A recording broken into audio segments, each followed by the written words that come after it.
Okay. Looks like we're all good. We're alive. Mate, first time in ages, man. We do these so often that when we go like a couple of months, it's like, oh Jesus, it's like an eternity almost. Hmm. How are you? Need no introduction, but I'll give you one anyway. It's Jamie from Punch Perfect Boxing. How are you, my friend? All good, mate. Thanks for having me on. Yeah, it's been a little while, but it's good to be back, mate. Boxing is booming. It you said it. Actually, that's the word I was going to use. It's booming. The Saudis being involved has kind of. It's almost like we've got kind of a UFC feel to it now, where like if a fight is being talked about and you hear the Saudis, you're like, oh, it's getting made. It's getting made, and we're coming off the back. We're coming off the back of a really strong time. I mean, we've had Haney versus Ryan. We've had a Inoue. We've had Canelo, all within the span of a month of one another, and now it's been topped off by Undisputed. Now, we both talked about this fight on our respective channels, but Hmm. we're not going to, because there's obviously a lot more in this video we're going to talk about other than Fury Usyk, but just to kind of kill this one off in maybe about 5 minutes, post-fight thoughts and kind of what do you think the future has for both guys? I mean, I know Frank Warren has mentioned a rematch, but like realistically, what do you think of the fight, like a few days removed, and what both guys do from here? Yeah, I mean, from a Alexander Usyk perspective, I know that it sounds a little bit Jay Cartwright from the In-Betweeners to say you've completed a sport, but for Alexander Usyk, at every level and every division, he's completed it, right? You know, he's done Olympic gold, world gold, European gold. As an amateur, as a pro, he's gone undisputed at cruiserweight. He's completed that division. He beat every best contender and champion available. He's moved up to heavyweight and beat the best two guys in the heavyweight division. For Usyk now, if he turned around tomorrow and said, that's it for me, I've done everything, you'd be like, fair play. But of course, the way that boxing works and fandom works, that unfortunately, because the rematch is contracted, Tyson Fury would obviously kick up a fuss and make it a Mm-hmm. big deal that he's not taking the rematch. And he had a close fight and he got away with it, and then he's not rematching me. So you have that aspect of it, which you just don't want to be a talking point. But for Fury, you don't really know what he does next, to be honest with you, because there's still a lot of money left on the table for Tyson Fury. As long as AJ is still around, as long as he's still around, that's always going to be a possibility, unless one of them has a drastic fall off. And I don't think either of them are at that stage yet. So it's a weird time where the rematch, although it's contracted, doesn't necessarily feel like it has to happen. You know, with the IBF belt, you know, falling vacant, and with Hergovich and Dubois fighting for it, and then AJ fighting the winner. If AJ wins about him versus Fury, but then becomes more feasible again. So I don't know. If I had my wish, it'd probably be Usyk, you know, rides off into the sunset. But it's also hard not to watch him against Fury and want to see a couple more fights from him because he doesn't look done yet. He doesn't look done yet, but would anyone like would fans really begrudge him if he did just hold his hands up and say? Because if you think about it like this, right? You said it. He's kind of done it all. He's beaten the two best of this era, in my opinion. That is Joshua and Fury. Hmm. He's undisputed. That was his goal at heavyweight. He's cleared out cruiserweight, undisputed there. He's generational wealth. I mean, what really is there left for him to do? Realistically, I mean, there's not, because it's not like you could say, well, he hasn't beaten Joshua a third time. He's already schooled him twice. There's no real demand for that fight. Like, realistically, what else is there? Yeah, and the thing is, if he just sticks around and he beats, I don't know, say Zhang becomes mandatory, or Caballel becomes mandatory, or Parker becomes mandatory, and he beats those level of guys, they're all nice wins. They all bolster your Mm. resume, but they're not any better than Joshua or Fury. So it's not really enhancing your legacy. It's maybe just deepening your heavyweight run a little bit, but no one's really going to rank Usyk any higher because he beats the likes of Caballel, Parker, etc. It's what he does against Fury and AJ, who are the best two of his generation at heavyweight. So I think you're absolutely right that no one should begrudge him if he did just turn around and say, you know, I've completed it. It's my time to call it a day. In terms of Fury, you touched on Joshua. The fight, if Fury had won, I mean, honestly, that would have been the fight to make next. And it Mhm. would have been, you heard people say it could have arguably been the biggest fight financially in British history. And I think it could have been. If, say, Joshua picks up a vacant title against the winner of Hercules Dubois, and Fury doesn't, we'll say, take the rematch, but goes straight into a Joshua fight, it's not as big as it would have been if it was, going for undisputed. But don't get me wrong, it's still a massive fight, isn't it? Oh, it's an absolutely huge fight, and the thing you have to consider is that the main market that fight is appealing to, and the ones that will be tuning in and watching it and making a Saturday night out of it and going down the pub or getting all their mates round, are going to be casual fans that probably don't care just as much about the context of the, their previous performances like we do. When it comes around, it's almost a Brooke Khan situation where the majority that are going to be tuning into it just see Amir Khan and Kell Brook and know that they've wanted that fight for a long time. So I think this fight has probably still got a shelf life of a couple of years. Again, like I said, it'll probably have to take one of them to have a drastically bad performance for everyone to kind of go, yeah, not interested anymore. But I mean, AJ's rebuilt his stock. AJ's in a place now where a lot of people would pick him to beat Fury a couple of years ago, even though everyone wanted to see it for undisputed. There was a time where people were a little bit, heavily favouring Fury. So I think the interest is still there, definitely. Frank Warren said on TalkSport that Fury is going to take the rematch. Now, it's easy because if you remember, Klitschko was was going to take the rematch against Joshua after he lost at Wembley. Do you think that in the heat of the moment, a few days removed from the fight, you've got all that bravado, you've all that pride still in you, you just say straight away, yeah, I'm going straight into it. But do you think that if Fury maybe goes away with his family, takes a little bit of stock, decides, do I really want to do this? Could you see something like that happening? Could you see Fury being the one to retire now, Usyk? Yeah, absolutely. And maybe even if it's not retirement, he just goes down a different route. I think Tyson Fury at this stage, if he was to rematch Alexander Usyk, yes, he'd be getting a win over him, but that sort of the carrot being dangled of becoming undisputed wouldn't even be there in a rematch because one of the belts has already gone. And by the time a rematch comes around, does he have to drop another one, Usyk? So, maybe if it's personal revenge that motivates him, then he goes for the rematch. But Turki Sheikh can offer other fights for just as much money. The AJ fight still drives an awful lot of money, and God knows who might pop up from another sport one day, maybe, and makes it an interesting, spectacle for Turki Sheikh. But whatever Tyson Fury does next really wouldn't surprise me. Like you say, to say straight away that he's taking the rematch, it doesn't mean to me that he's taking it. No, and it's funny the way you mentioned Turkey there. He seems to be the guy. It seems like with him, rematches mean zilch because Parker had a rematch clause and he's not fighting. He's no fight lined up. I wouldn't rule out Turkey Al Sheikh looking at maybe a gimmick fight like him against Ngannou too, and just saying, why not? Why not do that? Because it would get eyes on Fury. As you said, it won't be for undisputed if he rematches Usyk. It will only just be to avenge that loss. It won't be to get an undisputed title. So would he just look at something like that and say, do you know what, having a rematch between those two guys and sell it kind of as a winner stays on, would both coming off the back of losses and obviously beef there from the first fight, a way to get Fury back in the picture. It's a gimmicky fight that the fans will still lap up. And then he kind of has his name back up in the lights again. It makes a Joshua fight. If Joshua has titles, maybe that a little bit bigger. Yeah, absolutely. Like you said, he doesn't care particularly much for rematches. And the fact of the matter is, if Fury would have won this past weekend, we would have non-stop been hearing about Fury versus AJ rather than a Fury Usyk rematch, which Usyk would have had every right to and was contracted to. And Turki Al Sheikh and Frank Warren and everyone involved would have been looking to try and make the AJ fight next instead. So I do think that they have to look at it both ways. And I think in Turki Al Sheikh's mind, I think in Tyson Fury's mind, in AJ's mind, in Eddie Hearn and Frank Warren's minds, they've still got Fury AJ, there. And I think that'll always be their kind of backup plan. So if that was to get made at any stage, especially once AJ, potentially picks up that belt in September, I think that it's always a likelihood. I reckon it will happen at some point, Fury AJ. I reckon that it's actually more likely we'll see that than the Usyk fight next. If it does happen, this is the $1 million question. It has to happen in the UK, does it not?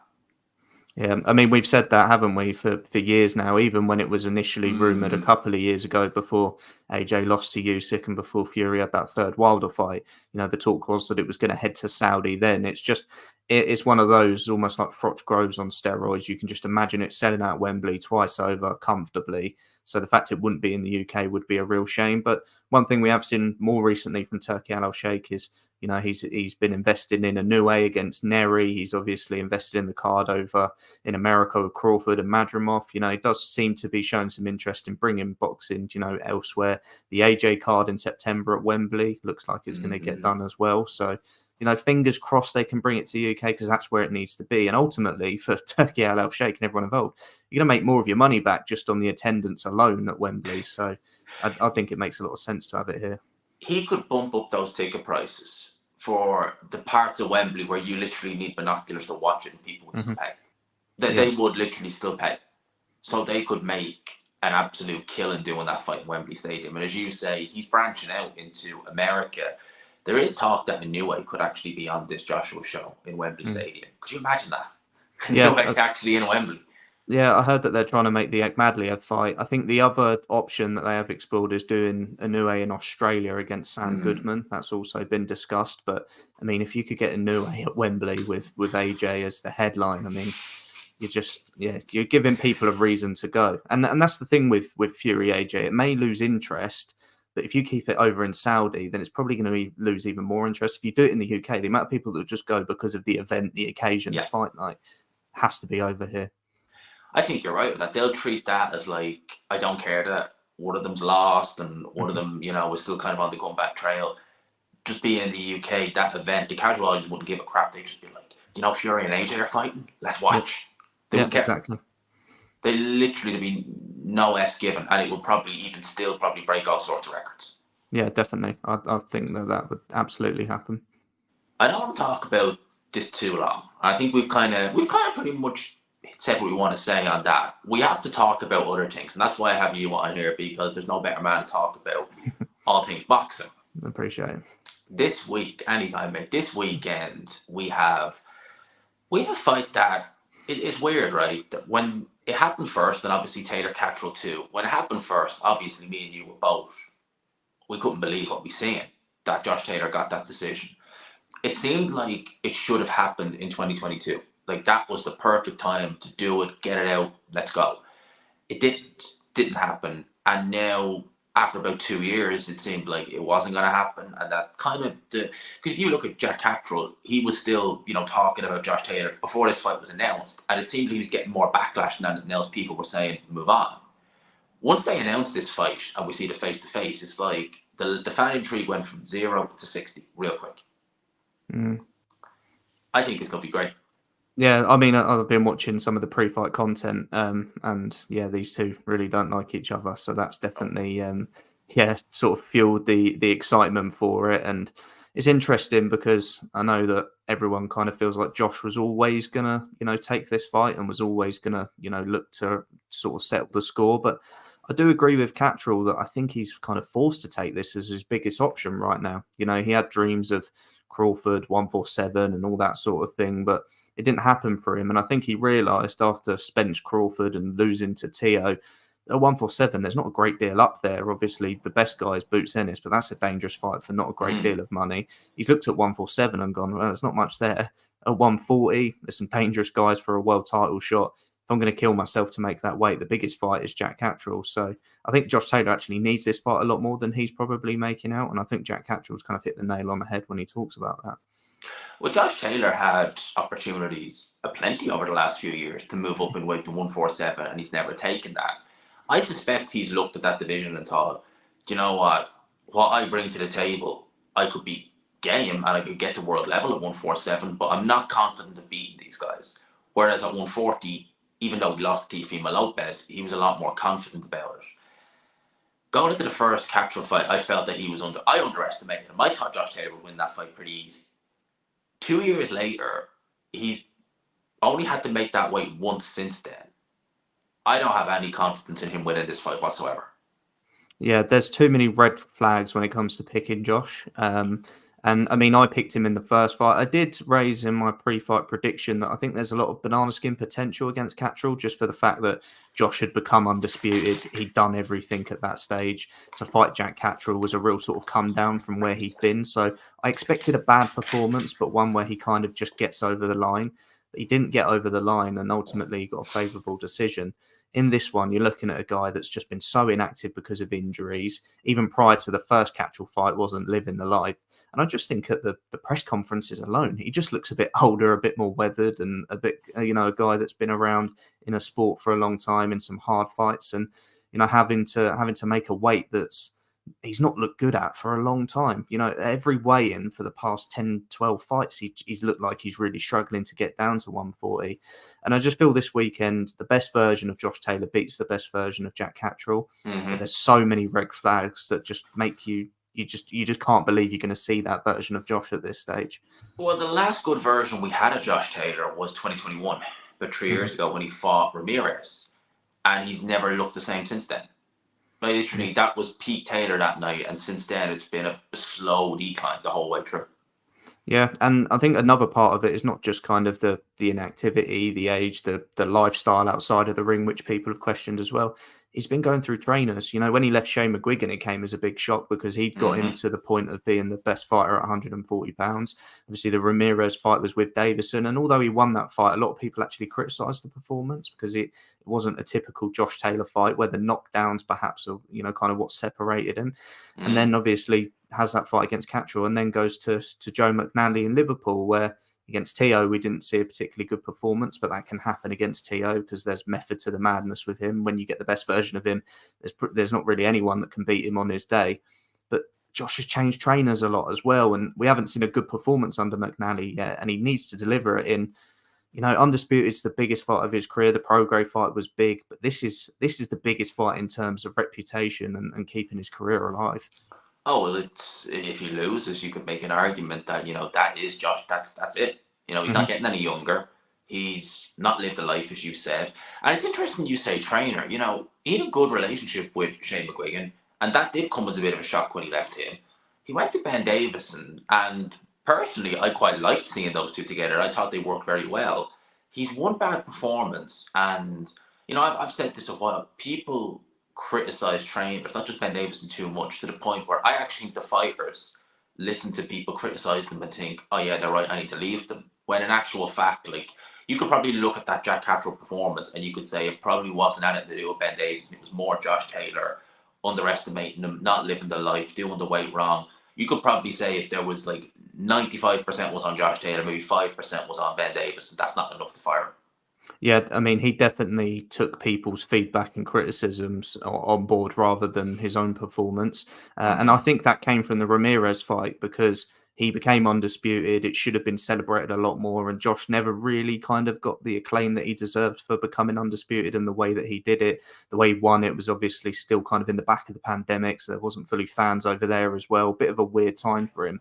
But coming off the back of that performance, it should have been British undisputed fighter, pound for pound, incredible achievement. And a lot of people were speaking about the fact that he didn't necessarily look great in the fight outside of the knockdowns, and people kind of Yeah. associate that with the Ben Davison switch. So I think he listened to too many people, and yeah, I think he's made a mistake leaving Shane in the first place. But to be honest with you, I think he's made an even bigger mistake. Then moving on from Ben so quickly. I've nothing against John McNally at all, but it seems like a lot of fighters have come to him and listen.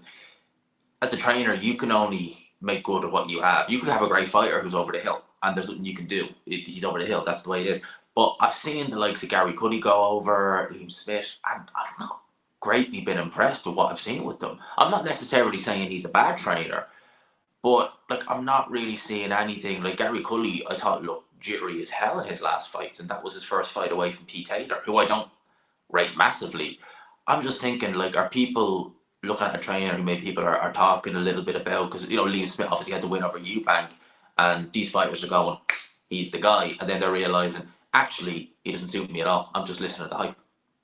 Yeah, and I know people from Liverpool that speak about the McNallys and speak about Joe McNally, and they say they're boxing people. They live, breathe boxing, kind of boxing inside out. But that doesn't mean you can prepare someone for the elite level of the sport. And I think Joe McNally's done some decent work at kind of British, European, domestic level, but on the world stage against the very best. And I'm not saying Jack Catterall, by the way, is a pound for pound level fighter, but the fact of the matter is that I think Josh Taylor is one of the elites in the sport on his day. And I'm not necessarily sure that Joe McNally is good enough to work with his skill set. I thought against Tio was sensational, but I also thought Josh looked a little bit lost, and I've never really seen Mm. that from Josh. And I do question whether McNally is the man to take him forward. And if he loses this fight and he wants to continue, does he then look for another trainer? That's what you fear. That is the big fear. I think if Josh Taylor loses this fight, I get the impression with him he's got one foot out the door. Mhm. Like if you followed him or anything like that, you kind of see he is someone who he loves spending time with his partner. He loves enjoying himself. He loves going away. I think at this stage in his career, is the hunger for boxing really? He'll tell people it is, but is it really? Like, is it genuinely what it used to? I don't think it is. Yeah, and I think in terms of what's actually available to achieve that's better than what he's already achieved isn't there. I think if you're someone, just for example, like Alexander Usyk, you go undisputed at cruiserweight, but there's the carrot being dangled of undisputed at heavyweight, so you stay Hmm. motivated. There's something to go and achieve. For Josh now, he's been undisputed at 140. The belts are all fragmented, and at 147, there isn't a big name like Spencer Crawford there anymore because they've No. moved on. The belts are fragmented, and obviously Boots Ennis is at the top, but it's a dangerous fight for not a lot of money. And then the other guys that are assuming the rest of the belts, he likes of Barrios, he likes of Stanionis. They're good fighters, but they're not pound for pound level names that give you that motivation to do those extra runs and to get out of bed in the morning. So I think it's a big issue for Josh. I just don't see what can motivate him anymore outside of money. In terms of Jack Catterall, like again, I don't mean there's no disrespect to Jack Catterall, but he is kind of, even going into this fight, we're all talking about Josh Taylor. It always seems that way. Jack Catterall is good. He is a very good fighter, but he's kind of one of those guys where he's a promoter's nightmare in one sense. He's a really talented fighter, but his style is not the most pleasing on the eye. It's not going to attract the casual audience, and his personality is not going to make up for that. He's not going to be like a Devin Haney, who's a bit of a Marmite character and hasn't got a great style, but you want to watch him. You see the skill, you see the character he is, you want to watch him. With Catterall, you see the talent. It's not eye pleasing, and then he's not going to light a room up with his personality. What does he do if he wins? Yeah, Like I for mean, me, that is the question. yeah, I think he needs to. I think he needs to put himself in a mandatory position, really, because I can't imagine that any of the champions are going to particularly want to fight him because of the difficult style. And they'll fancy beating Jack Catterall, but it's not going to be easy. He's going to make it tough. He's going to make it negative. It's going to make it awkward. And I think for Eddie Hearn as well. We talk about this being an important fight for Josh, an important fight for Jack. But I think for Eddie Hearn, when he signed Jack Catterall, I think he would have watched that performance and believed that he was a world-class fighter. But what he's seen when he tried to headline him in Liverpool against the washed Jorge Linares is kind Mm. of what Jack Catterall is. He stinks the place out a little bit. Even though he's very good, even though he's very talented, you can't really headline him unless it's against a certain opponent. So I think for Catterall, he's going to become a little bit of like, who needs him? And that's my worry with Catterall, is that he has dedicated his time since the Josh Taylor first fight to just only pursuing the rematch. Whereas I've said from even the first day after the first fight, he should go and win a world title now, because everyone will start to believe that it wasn't a fluke. People will believe Yeah. he legitimately beat Josh, and it will pile the pressure on Josh. But I don't think he's ever really piled that pressure on, and he's kind of just been a little bit too happy to wait for this. And say he loses on Saturday, Oh man, that's like he's wasted 2 years of a career that he could have gone on to do something in a division where the belt started to become available because Josh let them go. And like, he didn't get a world title shot after this if he loses this weekend. So I think Jack, might live to regret, the way he's handled his career the last 2 years. I think he has. I think as I said at the start, when before this fight was announced, when they were trying to, when they were talking negotiations, because remember it seemed like negotiations broke down, Mm-hmm. and it was just Josh Taylor, to the point where 2 years ago fans were 100% on Jack Catterall's side. You saw them turn on him because Mm-hmm. they were just like, enough. So you look at any tweet he'd have or any interview, and the people would just be like, enough, move on, we don't care. So yeah, you're right. 2 years he's wasted looking for this fight when he could have taken a fight against the likes of Aleem Paro. Not saying they were off, but you know what I mean. He could have pursued them fights. Sobran Mateus, And I do wonder, I do look at that and think, look, you were highly ranked by the WBO. They would have probably put you at the very least in an eliminator for another crack at a vacant title or whoever. And you didn't do that. You've just literally gone and no offense, but you've stumped the place out twice against Dara Foley and Jorge Linares, to the point where Sonny Edwards on commentary, it's bad when Sonny Edwards is having to try to make excuses as to how this is actually a better fight than we're looking at. And Yeah. Sonny Edwards is having to do it. And what it kind of reminds me of, the situation, is a little bit like Kell Brook versus Amir Khan, where like Amir Khan never sort of entertained the Kell Brook fight, and it always bugged Kell. But Kell had his own career where he could have achieved a lot more. He could have, fought Keith Thurman, Danny Garcia, these names, Sean Porter again, Errol Spence over in America when he was a bit fresher before Golovkin. He could have had those big fights and achieved more in a career because he had the talent to do so. He never did it because he was too focused on Khan. And then it happened at the end of his career, and he wiped the floor with him and he beat him. But then afterwards, he didn't just ride off onto the sunset. We had to hear talks of Chris Eubank Jr. We had to hear talks of Conor Benn. And that's because I think whilst it, for 48 hours after he beat Amir Khan, it felt quite satisfying. I think it actually didn't quite give him the vindication he really, wanted. And the thing is for Jack Catterall, I think he could beat Josh Taylor this weekend. And whilst he'll be absolutely buzzing in the ring and the changing rooms and for a couple of days afterwards, he might sit there afterwards and actually think, do you know what? The first fight was for undisputed. I got robbed and I'm still sat here without a world title. I was going to say, he'd be elated, but then it would come back and hang on a minute, I may end my career never winning a world title. Exactly. And then he might have a career where he hangs around for too long and ends up just getting beat and chasing the wrong thing. So I do think that Catterall hasn't necessarily played it right since their first fight, for sure. But do you think that Catterall is someone, the reason why he hasn't played it right is because he is someone, and again, I don't mean this in a bad way, who has never been the center of attention. Like, even when Frank Warren was promoting him, he was never the guy. He was never the center of attention. Even when he had big fights like against O'Hara Davis, that wasn't even a main event. So for him, it's a case of, oh, wow, I'm the center of attention. People are talking about me. I don't want this to end. And I mean that in the nicest way, because I don't mean this, but when I say, but he's not someone who, you're thinking, oh, Jack Catterall's fighting, I got to watch this. Yeah.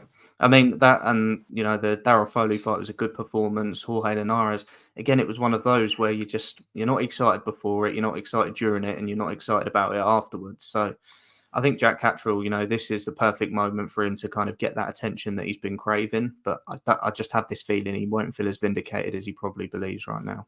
How much do you blame, and I will say the word blame, how much do you blame Ben Shalom for this not happening as quick? Because obviously Jack Catterall was a boxer fighter, but never made his debut a boxer.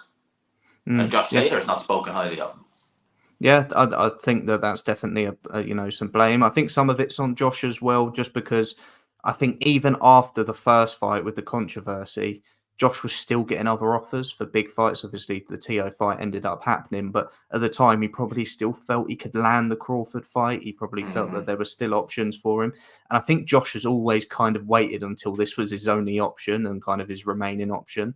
So I think that there's quite a few people to blame. I think the one person I wouldn't blame is probably Jack Catterall, but I think everyone else that's played their part in this over the last 2 years, because the fight, I mean, we've known the fight to be scheduled and then fall apart. But if you listen to Jamie Moore and Jack Catterall speak, they actually say behind the scenes this has been done like 4 or 5 times since the first fight. It just hasn't happened. So.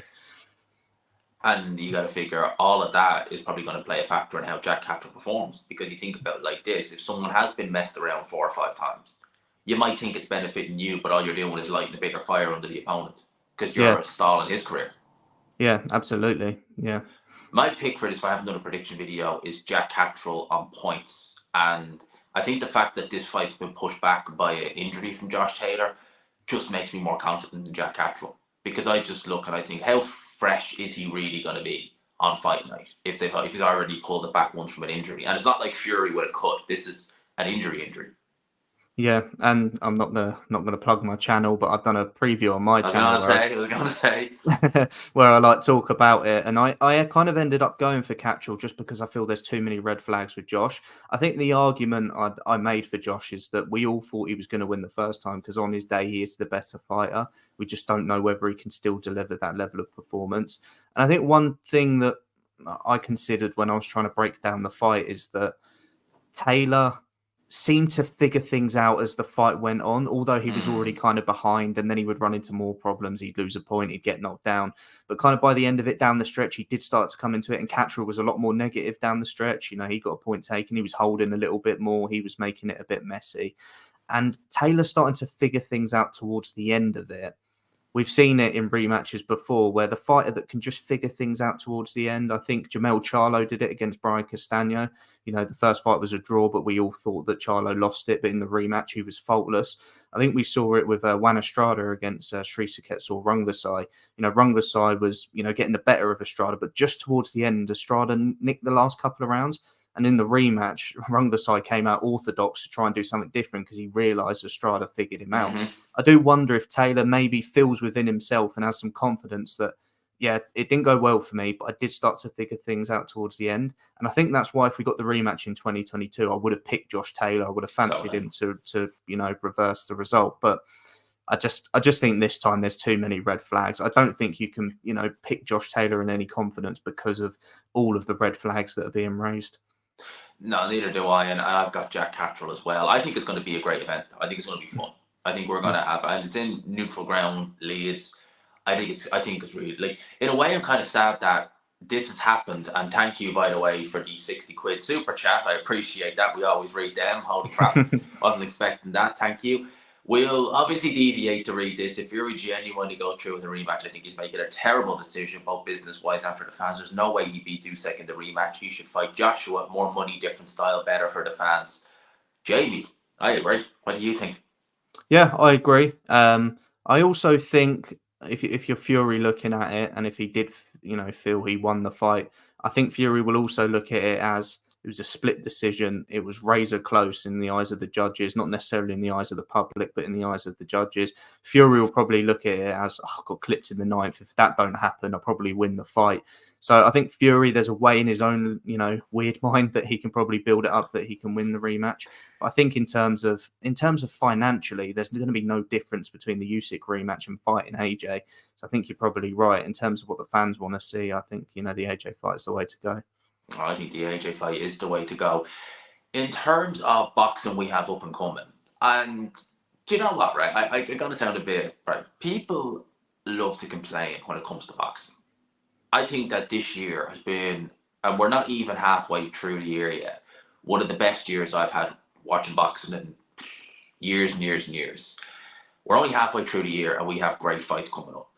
And the summer, we've started getting the July cards announced. And today, Frank Warren announced that Joyce will be headlining in the O2. Now, before this was announced, I was hearing rumours that it was going to be Bacoli. And I was thinking, that sounds amazing. Effing amazing. Because that's a great style. That'd be a great fight.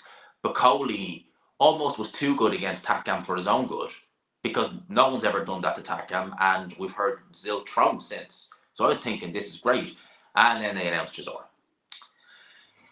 Yeah. Yeah. What are your thoughts on that? Yeah, to be honest, it came out of nowhere. Yeah, the sort of rumours that I'd seen were Joyce against Bacoli, so that was kind of what I was looking forward to. But I mean, I honestly didn't think we'd see Derek Chisora again. We'd seen him at a lot of events and a lot of fights, and he kind of wasn't really mentioned. I imagined at some point he'd want to get in on the Saudi action, but that hasn't happened. This fight will be in the UK. But this is just one of those fights where everything we've seen of both of these guys recently is them taking far too much punishment, and neither of them are particularly quick. Neither of them are particularly mobile. They're not going to be able to get out of the way of each other's shots.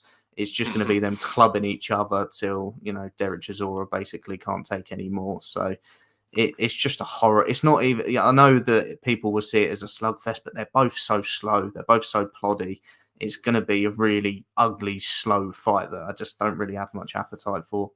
I can't understand why Chisora is taking this, because when he fought Washington last time, he went to the ring with his two little girls, and it had the feel of, without him admitting it, this is it. It really had the feel of, this is me walking to the ring for the last time. And I thought, look, against Washington, he looked his age. He looked bad in that, really bad. Again, Washington is not a particularly good heavyweight, even in his prime. And I thought, right, that's a good way to go. You got out with a win, all that. And then just this happens. You're just like, and what I don't like is that Chisora takes a good shot. Joyce is as slow as molasses, but he is fresher, believe it or not. He is still fresher. He's the sort of guy who's going to hit Chisora over and over and over again, and he's not going to go anywhere. And this is a guy who's taken a lot of it, especially the last 3 to 4 years. He's taken a lot of punishment in there. Yeah, I mean, I was saying to someone earlier when they asked me about it, and they said, "Do you think Joe Joyce's chin is almost like completely gone?" And I said, "The fact is, Zhang, who's basically every person he's landed on at the top level of heavyweights, they've gone down. Whether it be Joseph Parker, who we believe to have a good chin, Hergovic, who we believe to have a good chin, they've all gone down. It's just that Joe Joyce could never get out of the way of any of his punches, so it eventually, took its toll. I still think he's got a good chin to be able to Oh yeah, compete with the rest of the heavyweights. I think he'll be able to take Derek Chisora a shot. Derek Chisora hasn't folded anyone in a long time either. He can't quite pull the trigger like he used to. He's so slow that a lot of opponents see the shot. And what's funny is when I saw the fight announced, I went on BoxRec just to double check when the last time Derek Chisora fought was. And I saw the Gerald Washington fight. And then I don't know why, but in my own timeline, I believe the Pulev fight to be after Tyson Fury. And I was like, wow, he continued for two fights after the Pulev fight where I didn't think he won, but he narrowly got it. no, That was the time to go, yep, I've done it. I've got a win against a guy that's still a serviceable heavyweight. That's the time to call it quits. I understood the Fury fight because it's basically a free payday, although he was going to take a beating. Gerald Washington, again, it's not a dangerous enough heavyweight to sign out on and get the win. But it was either the Pulev fight or the Washington fight he needed to call it quits because he got the win. But this is just going to be him just taking a pasting. yeah, I don't want to see it. Like I said, it was a bad fight, and I don't mean as in a bad fight in a sense that it's going to be a 12-round stinker. Probably to watch, it'll probably be a fun fight to watch. But the fact is, one of the guys is I don't know where Joe Joyce is at, but it hasn't been looking good. And the other guy has taken some serious shellackings in the past. And I don't want him to end up talking, like he's always. I don't want to end up Mhm. talking like that in a few years. And he might very well be if he carries on. Yeah, and it's one of those where if Joe, we expect Joe Joyce to win well, you could then see him potentially thrown in another big heavyweight fight because he's won well, and maybe you think he's not washed up, and then he gets in against another big heavyweight that can punch, and ultimately gets flatlined again because he just can't compete at that top level anymore because his resistance has gone. So I don't like the fight. The fact is at the O2, I can't see that doing particularly well, even though Chisora's a known name, even though Joyce is now a known name as well. I don't particularly see who's buying a ticket for that personally. If I was Frank Warren, and I mean, do you know what fight I'd be looking for Joe Joyce? I'd be trying to do it in Saudi. Joe Parker rematch. Mm-hmm. Yeah. Guess why not? Like that is a perfect undercard fight. It's a big fight still. Joe Joyce can at least say, "Well, I'm the only guy to stop you, and I still have the win over you." There you go. Parker's got form. I think that Frank Warren, Turkey Al Sheikh are mental for not going ahead with that and taking this instead. Like it might obviously show where Joe Joyce is at if they weren't willing to even attempt the Bacoli fight. Yeah, well, the fight I wanted to see before Dubois got picked for the 5v5 and gets a world title shot against Filip Hergovic was actually the Joyce Dubois rematch because Dubois had kind of Yeah. come of age against Jarrell Miller, had got through a tough, grueling fight, which we didn't think he could do. Joyce was obviously coming off the back of, being folded against Zhang. It would have been interested to see, sort of how far Joyce has fallen, how much maybe Dubois has progressed. But ultimately, we're not getting that. We're getting Chisora instead. No, we're not. And Frank Warren. Now that Frank Warren has that Saudi money, I was saying he looks 10 years younger, and he's Yeah. he's he's he's not happy with the copper box anymore. He wants the O2 now for these fights. Yeah, I Oh mean, Frank. Oh it's Frankie Eddie is Hearn fucking. going to the copper box with Babic and Fisher. How the tables have Oh turned. mate. Do you know what? I actually meant to forgot to ask you about that. What are your thoughts on that one? Because I I th- I heard about that last week that it was announced, and I thought, oh Jesus, but in a good way. yeah, I was like, I think it's just a novelty fight. yeah. I think for the type of fan base that Johnny Fisher has, these young lads that like to put their fist up and shout "Bosh" And eat and order, Chinese. yeah, and order a Chinese or whatever. I think it's the perfect fight for them. To go down to the Copper Box, it'll be a local event for the Essex lads. It's easy to get to East London. They can go Mm-hmm. cheer on Johnny Fisher, and then he's just going to be involved in a fight where the fans can basically shout, "It's him, go on, Johnny!" Like it's going to be one of those sort of like bar fights. So I think it's actually a sensible fight for his fan base. I think Yeah. it gets people in the arena. But yeah, it's one of those where I don't rate either of them and don't expect either of them to go on to do much after this. You think Alan Babic has a chance, or are you picking Johnny Fisher? I've not been impressed with Johnny Fisher now, I have to say. Yeah, me neither. And I think the way that he, sort of upright, quite stiff, he's not Oh, particularly he's very fluid. stiff.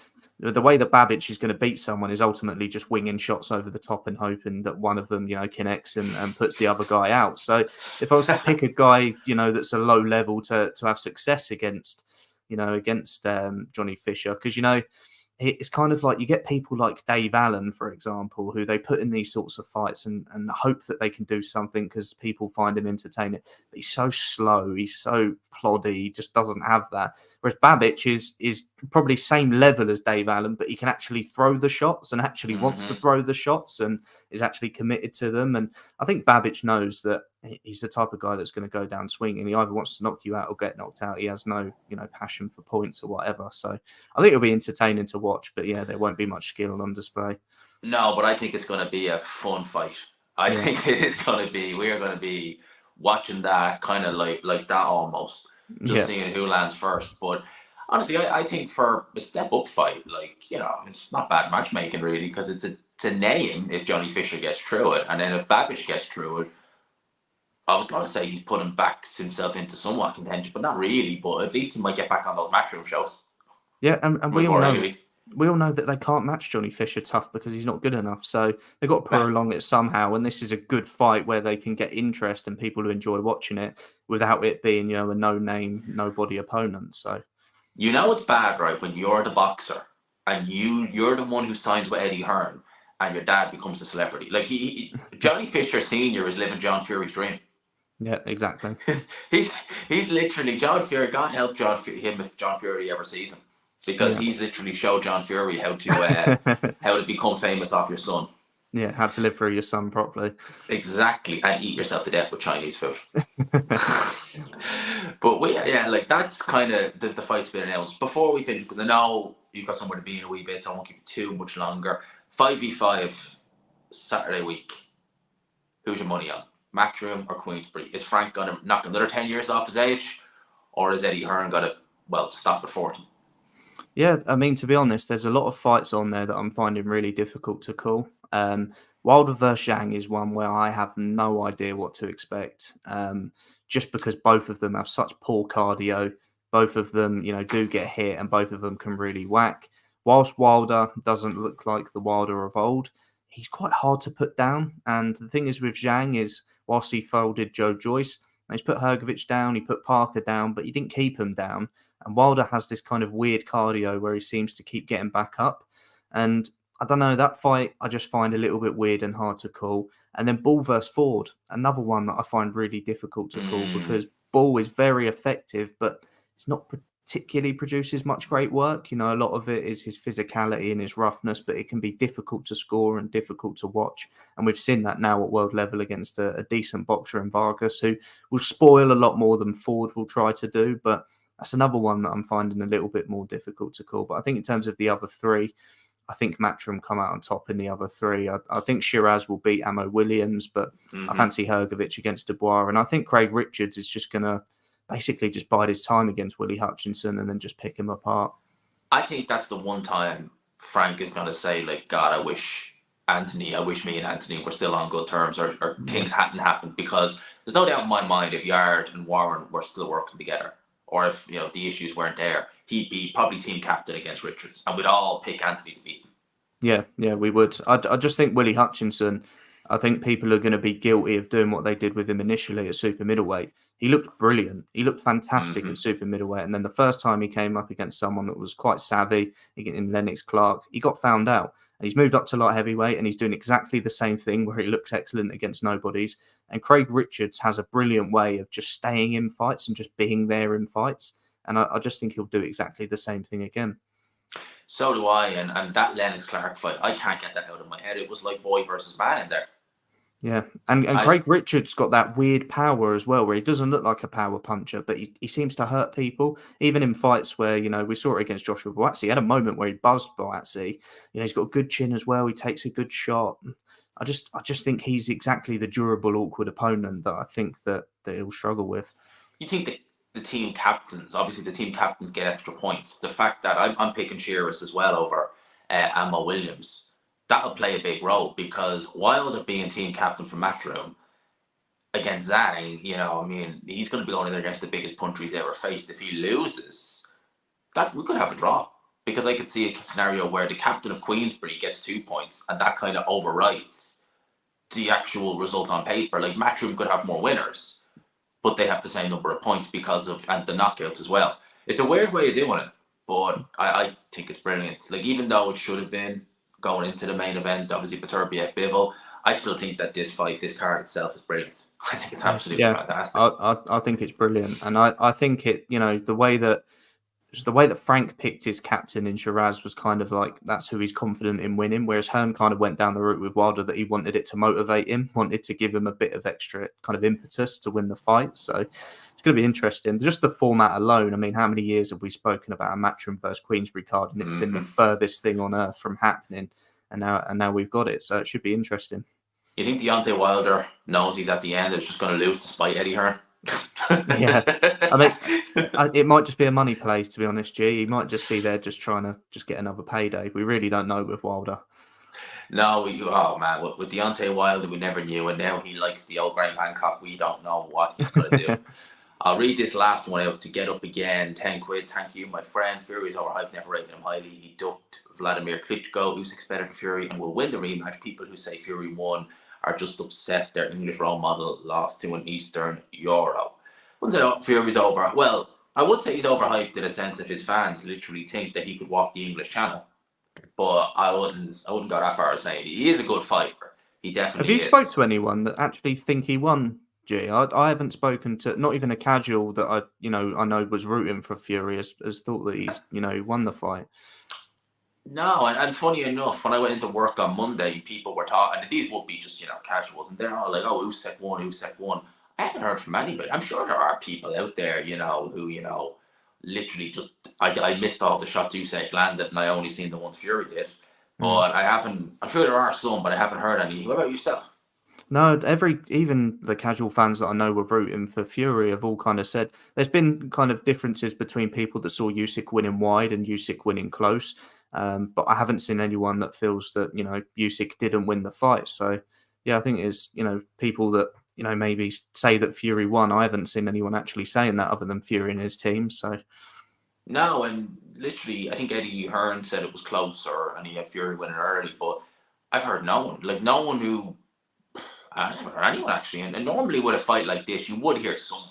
Against Ngannou, you had so many people. Do you know who I seen? And I only saw the title and didn't watch the video. Chael Sonnen. oh really? Of course, yeah. I literally I wanted to, because sometimes I just like for the humor listening to him talk boxing, because it's just like someone he just hasn't a clue. As soon as I saw the title, Fury was hard done by or something. Basically, alluding to Fury win. I was like, yeah, I'll miss that one. Thanks very much. Yeah, I'll miss that I one. couldn't say that. Yeah, no, I haven't heard anyone, man. But listen, man, I said we do this for about an hour or so, but I know you have to be somewhere in a little bit. So we've just gone over the 45-minute mark. Before we finish up, I have your channel pinned in the chat. I'll pin it in the comment section as well. Even if you want to leave a comment as well, I'll pop that to the top. Nice one, Punch Perfect Boxing. What do we expect? Because we are going to get a lot more content out of you over the coming weeks. Yeah, for sure. So we do pre-fight previews for all the big fights in boxing. Do some post-fight reviews as well. But I tend to try and cover the lower weight classes as well. So you'd always see sort of lower weight content coming on the channel as well. So yeah, a lot of similar stuff to Gman. So yeah, make sure to come on over. Would appreciate it. 10K by the end of the year. Hope so, mate. Hope so. There's so much boxing, and the way this month blew up, then hopefully if we're getting AJ in big fights towards the end of the year, and maybe Fury Usyk too, who knows? Then yeah, maybe 10K is on the cards. Am I on as a guest for the 10K special? Yeah, absolutely, mate. Absolutely, man. Man, I appreciate you coming on. Next time you need me, just text me. I'm happy to come. I love it. Do you know what the problem with these is? They go by so quick. Like, Yeah. I'm looking at the time thinking I could easily do another 15, 20 minutes. Easy. Yeah. No questions asked. A lot of people say on my live show it should be a weekly thing, so maybe we need to make it more regular for the people. 100%, man. 100%. Because these are easy. I could do these, no problem. But man, appreciate you coming on. Everyone, 250 you in the building. I'm only asking now to hit the like button, so there you go. So please do hit the like button and subscribe to Punch Perfect Boxing. Lads, I'll talk to you. Peace. Man, thanks for that. That was good fun.